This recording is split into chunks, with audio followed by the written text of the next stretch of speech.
अस्सलाम वालेकुम बेटा। शेर नंबर 1 और 2 आप लोग देख चुके।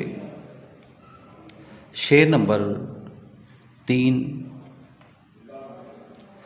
तशरीह का तरीका आप पहले कर चुके। हम से मुताल्लिक पहले आप सुन चुके। प्रैक्टिकली तशरीह का तरीका यहाँ सफ़े पे आपके सामने नुमाया है। हमने शेर ख़त्म किया।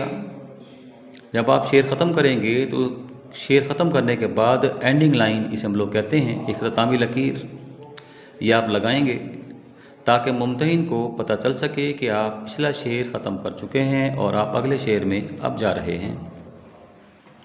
तो बेटा शेर नंबर 3 हमारे सामने मौजूद है। शेर नंबर 3 है, तू है खलवत में, तू है जलवत में, कहीं ज़ाहिर कहीं अयां तू है। खलवत के मानी तन्हाई के हैं। वहाँ आपसे अल्फाज माने तो पूछे नहीं जाएंगे, मैं आपकी आसानी के लिए लिख रहा हूँ। जलवत के मानी महफिल के हैं। ज़ाहिर के मानी ज़ाहिर खुलम खुला।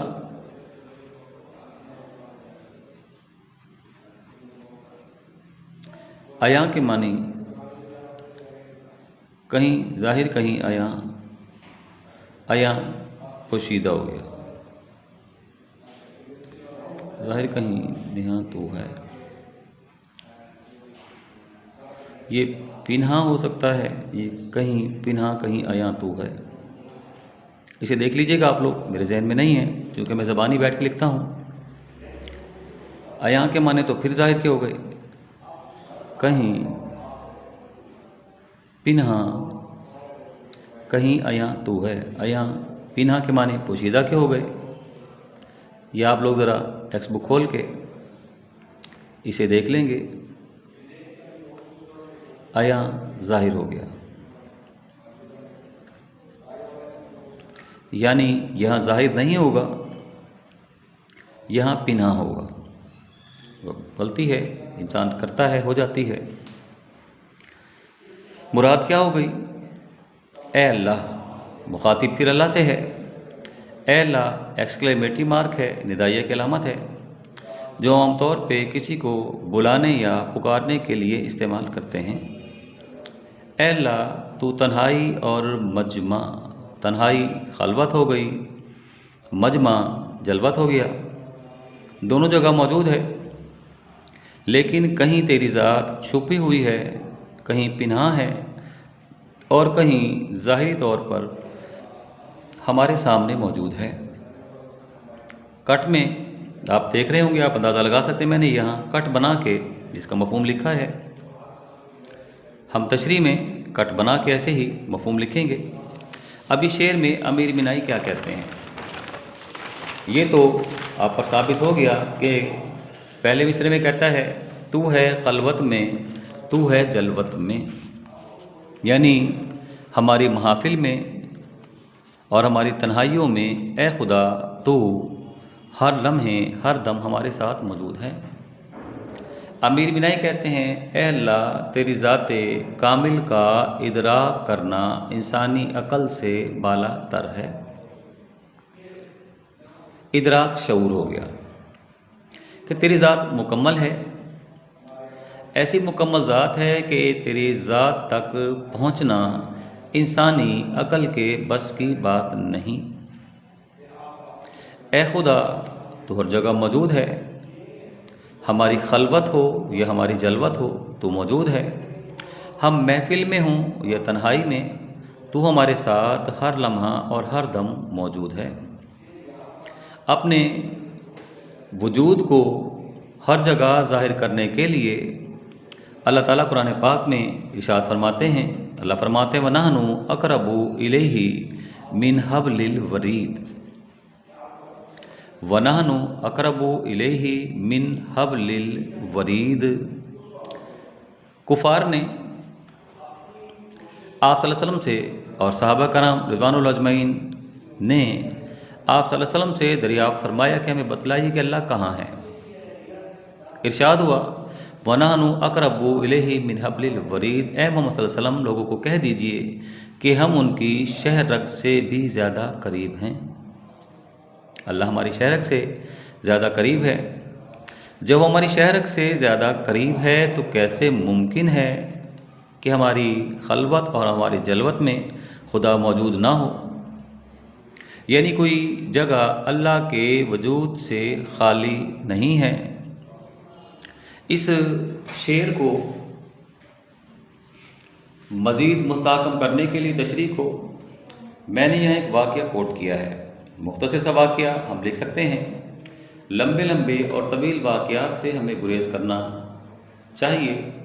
मुख्तसर सा वाक़या है, हकीम लुकमान को उनके आका ने, जिनकी वो भेड़ बकरियां चराया करते थे, एक बार उन्हें आजमाने के लिए एक मुर्ग दे दिया।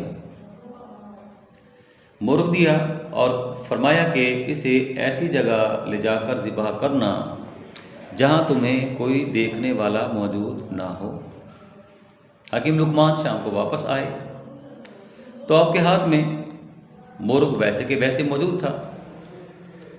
आका ने पूछा कि मैंने कहा था मुर्ग ज़िबह करके लाना किसी ऐसी जगह से जहां कोई देखने वाला मौजूद ना हो। आपने फरमाया कि मैं जहां जहां गया मैंने वहां वहां खुदा को मौजूद पाया। ये अहले बसीरत लोगों का एक वाक़या है। यानी उन्हें हुक्म दिया गया कि आप किसी ऐसी जगह जाकर ज़िबह करना जहां कोई देखने वाला मौजूद ना हो, और उनकी बसारत और बसीरत देखिए कि जब मुर्ग वापस लाए तो मुर्ग ज़िंदा मुसल्लम सालिम का सालिम उनके हाथ में मौजूद था। आका ने पूछा तो आपने फरमाया कि अल्लाह, आपने तो खुद फरमाया था किसी ऐसी जगह जाकर ज़िबह करना है जहाँ से इसे कोई देखने वाला मौजूद ना हो। मैं जहाँ जहाँ गया मैंने खुदा को वहाँ वहाँ मौजूद पाया। अलगरज़ अल्लाह ताला की बसीरत कायनात के ज़र्रे ज़र्रे में मौजूद है। बसीरत बीनाई हो गई, वो बज़ाहिर दिखाई नहीं दे रहा, मगर अपनी बसीरत के बलबूते पे हमें हर जगह वो देख सकता है। ऐसे ही जैसे हम हथेली पर पड़ी हुई शय को देख सकते हैं। हम अपनी हथेली पे कोई शय रखते हैं, हथेली को आप आगे ले आएँ, हथेली को आप पीछे ले आएँ, हथेली को आप मोड़ लें, हथेली को आप कितने फासले पे कर लें, वो शय उस शय से आपकी नज़र हटती नहीं है। तो शायर यहाँ मिसाल देता है कि जैसे हथेली पे पड़ी हुई शय को हम देख सकते हैं, इस तरह ये पूरी की पूरी कायनात खुदा की हथेली की मानिंद है और इस पर मौजूद तमाम के तमाम नफूस मज़ाहिर फितरत खुदा के सामने हर लम्हा हर दम हमारे सामने मौजूद हैं। इस बात की दलील हम फिर कुरान पाक की एक आयत से देंगे।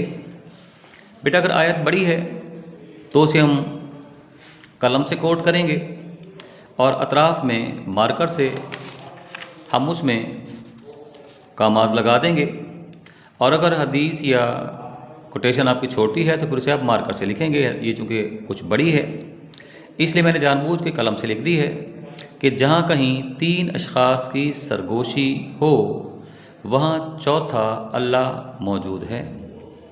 अल्लाह कुरान पाक में फरमाते हैं कि लोग आपस में सरगोशियाँ करते हैं, उनका ये ख्याल होता है कि उन्हें कोई सुनने वाला मौजूद नहीं है। वो ये जान लें कि जहाँ 3 अशख़ास बैठे हुए आपस में सरगोशियाँ कर रहे हैं वहाँ चौथा खुदा भी उनके साथ मौजूद है। 5 की हो सरगोशी, अगर 5 की है तो छठा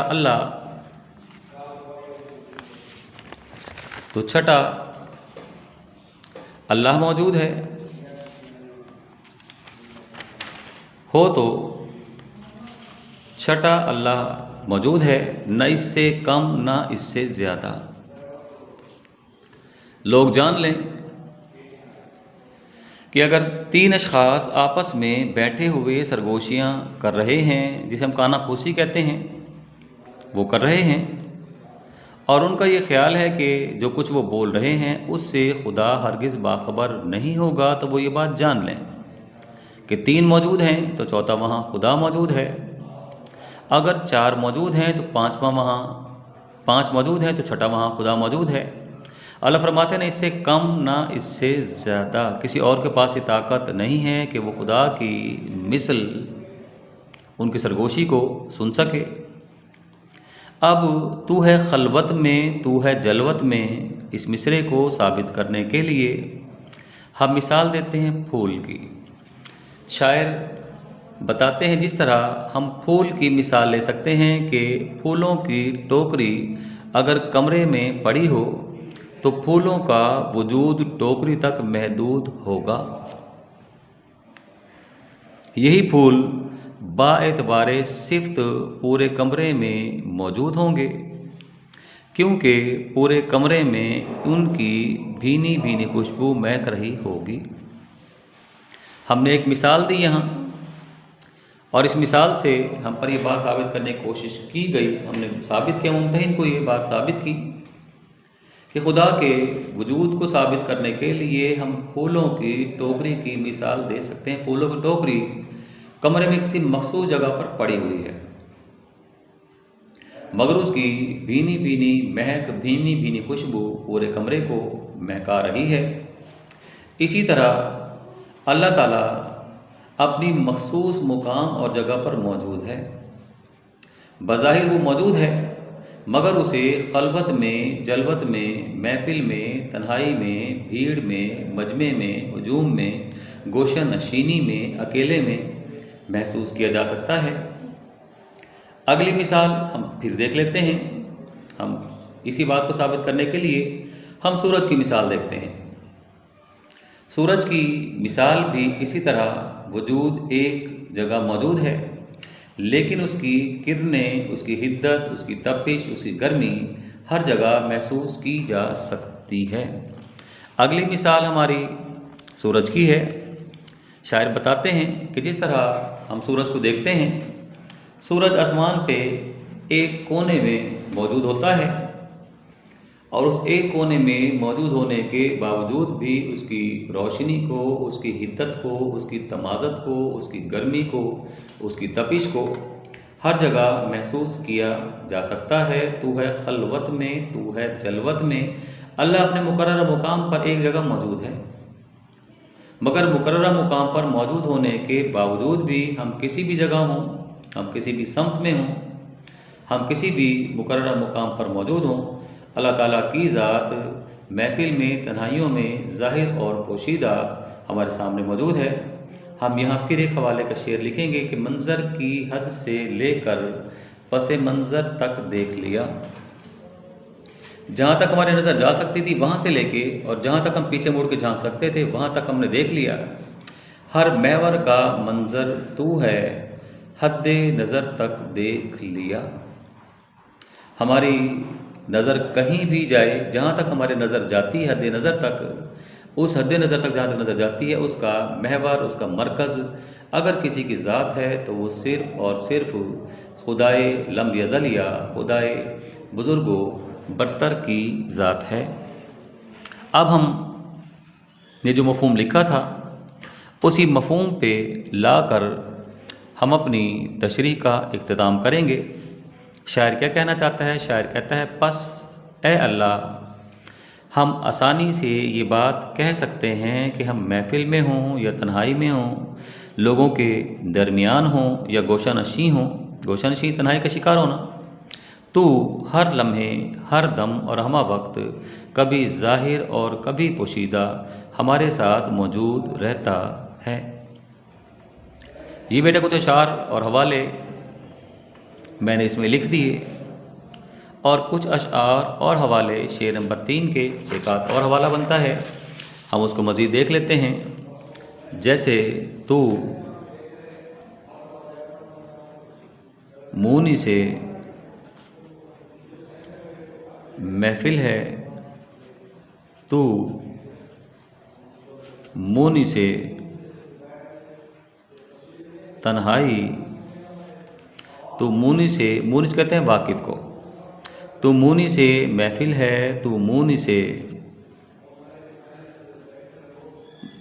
से तन्हाई, हर जा हैं तेरे चर्चे, हर जा है, हर जा हैं तेरे चर्चे।